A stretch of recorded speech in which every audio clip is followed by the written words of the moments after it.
The Game of Life and How to Play It. 1925, Florence Scovel, Shinn. Chapter 1. The Game. Most people consider life a battle, but it is not a battle, it is a game. It is a game, however, which cannot be played successfully without the knowledge of spiritual law, and the Old and New Testaments give the rules of the game with wonderful clearness. Jesus Christ taught that it was a great game of giving and receiving. Whatsoever a man soweth, that shall he also reap. This means that whatever man sends out in word or deed will return to him. What he gives, he will receive. If he gives hate, he will receive hate. If he gives love, he will receive love. If he gives criticism, he will receive criticism. If he lies, he will be lied to. If he cheats, he will be cheated. We are taught also that the imaging faculty plays a leading part in the game of life. Keep thy heart, or imagination, with all diligence, for out of it are the issues of life. Proverbs 4:23. This means that what man images sooner or later externalizes in his affairs. I know of a man who feared a certain disease. It was a very rare disease and difficult to get, but he pictured it continually and read about it until it manifested in his body and he died, the victim of distorted imagination. So we see, to play successfully the game of life, we must train the imaging faculty. A person with an imaging faculty trained to image only good brings into his life every righteous desire of his heart: health, wealth, love, friends, perfect self-expression, his highest ideals. The imagination has been called the scissors of the mind, and it is ever cutting day by day the pictures man see there, and sooner or later he meets his own creations in his outer world. To train the imagination successfully, man must understand the workings of his mind. The Greeks said, "Know thyself." There are three departments of the mind: the subconscious, conscious, and superconscious. The subconscious is simply power without direction. It is like steam or electricity, and it does what it is directed to do. It has no power of induction. Whatever man feels deeply or images clearly is impressed upon the subconscious mind and carried out in minutest detail. For example, a woman I know, when a child, always made believe she was a widow. She dressed up in black clothes and wore a long black veil, and people thought she was very clever and amusing. She grew up and married a man with whom she was deeply in love. In short time he died, and she wore black and a sweeping veil for many years.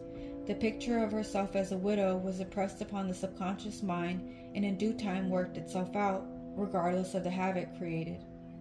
The conscious mind has been called mortal or carnal mind. It is the human mind and sees life as it appears to be. It sees death, disaster, sickness, poverty, limitation of every kind, and impresses the subconscious. The superconscious mind is a God mind within each man and is the realm of perfect ideas. In it is the perfect pattern spoken of by Plato, the divine design, for there is a divine design for each person. There is a place that you are to fill and no one else can fill, something you are to do which no one else can do. There is a perfect picture of this in the superconscious mind. It usually flashes across the conscious as an unattainable ideal, something too good to be true. In reality, it is man's true destiny or destination, flashed to him from the infinite intelligence which is within himself. Many people, however, are in ignorance of their true destinies and are striving for things and situations which do not belong to them, and would only bring failure and dissatisfaction if attained. For example, a woman came to me and asked me to speak the word that she would marry a certain man with whom she was very much in love. She called him A.B. I replied that this would be a violation of spiritual law, but that I would speak the word for the right man and the divine selection, the man who belonged to her by divine right. I added, if A.B. is the right man, you cannot lose him, and if he isn't, you will receive his equivalent. She saw A.B. frequently, but no headway was made in their friendship. If A.B. is the right man, you can't lose him, and if he isn't, you will receive his equivalent. She saw A.B. frequently, but no headway was made in their friendship. One evening she called and said, "Do you know for the last week A.B. hasn't seemed so wonderful to me?" I replied, maybe he is not the divine selection. Another man may be the right one. Soon after that, she met another man who fell in love with her at once, and who said she was his ideal. In fact, he said all the things she had always wished AB would say to her. She remarked, it was quite uncanny. She soon returned his love and lost all interest in AB. This shows the law of substitution. A right idea was substituted for a wrong one. Therefore, there was no loss or sacrifice involved. Jesus Christ said, seek ye first the kingdom of God and his righteousness, and all these things shall be added unto you.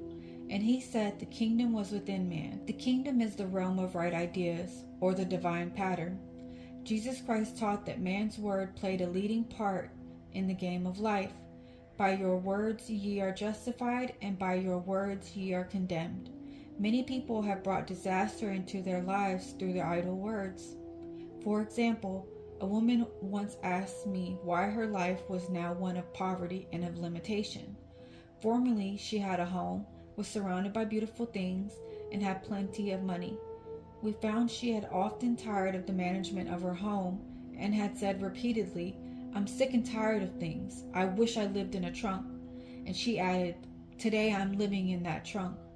She had spoken herself into a trunk. The subconscious mind had no sense of humor, and people often joked themselves into unhappy experiences. For example, a woman who had a great deal of money joked continually about getting ready for the poorhouse. In a few years, she was almost destitute, having impressed the subconscious mind with the picture of lack and limitation. Fortunately, the law works both ways, and a situation of lack may be changed to one of plenty. For example, a woman came to me one hot summer's day for a treatment for prosperity. She was worn out, dejected, and discouraged. She said she possessed just $8 in the world. And I said, good, we'll bless the $8 and multiply them as Jesus Christ multiplied the loaves and the fishes. For he taught that every man has power to bless and to multiply, to heal and to prosper. She said, what shall I do next? I replied, follow intuition. Have you a hunch to do anything or to go anywhere? Intuition means intuition, or to be taught from within. It is man's unerring guide, and I will deal more fully with its laws in a following chapter. The woman replied, I don't know. I seem to have a hunch to go home. I've just enough money for car fare. Her home was in a distant city and was one of lack and limitation, and the reasoning mind, or intellect, would have said, stay in New York and get work and make some money. I replied, then go home. Never violate a hunch. I spoke the following words for her.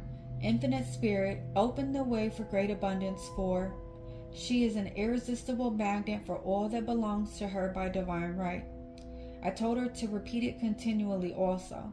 She left for home immediately. In calling on a woman one day, she linked up with an old friend of her family.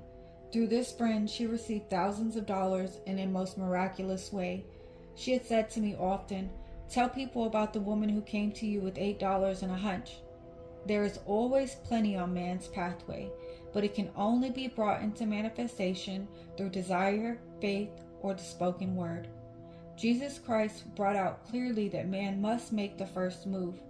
Ask, and it shall be given you. Seek, and ye shall find. Knock, and it shall be opened unto you. Matthew 7:7. In the scriptures we read, concerning the works of my hands, command ye me. Infinite intelligence, God, is ever ready to carry out man's smallest or greatest demands. Every desire, uttered or unexpressed, is a demand. We are often startled by having a wish suddenly fulfilled. For example, one Easter, having seen many beautiful rose trees in the florist's window, I wished I would receive one, and for an instant saw it mentally being carried into the door.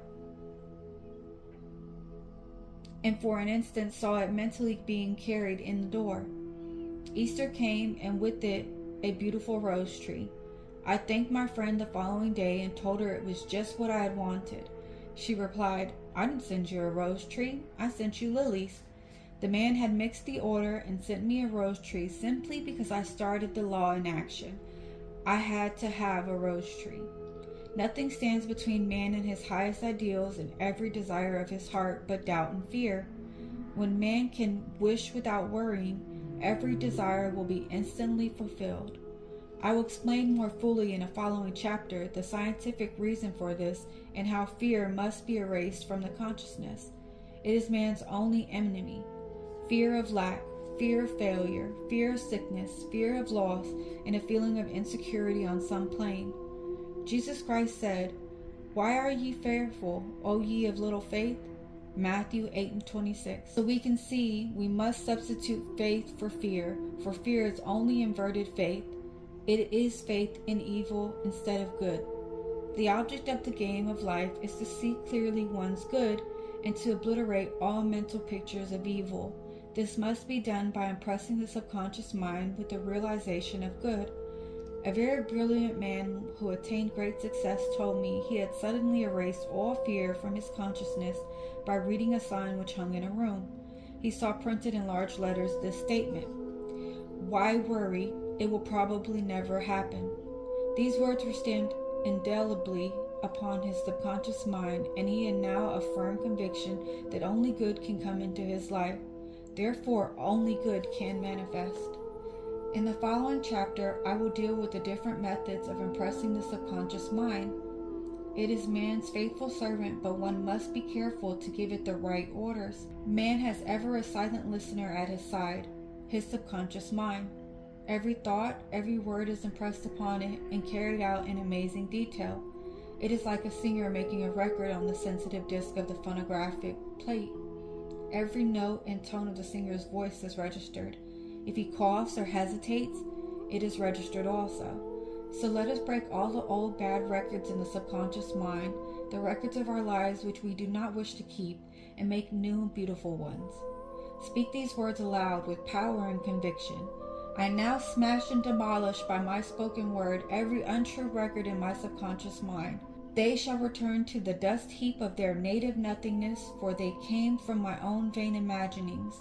I now make my perfect records through the Christ within, the records of health, wealth, love, and perfect self-expression.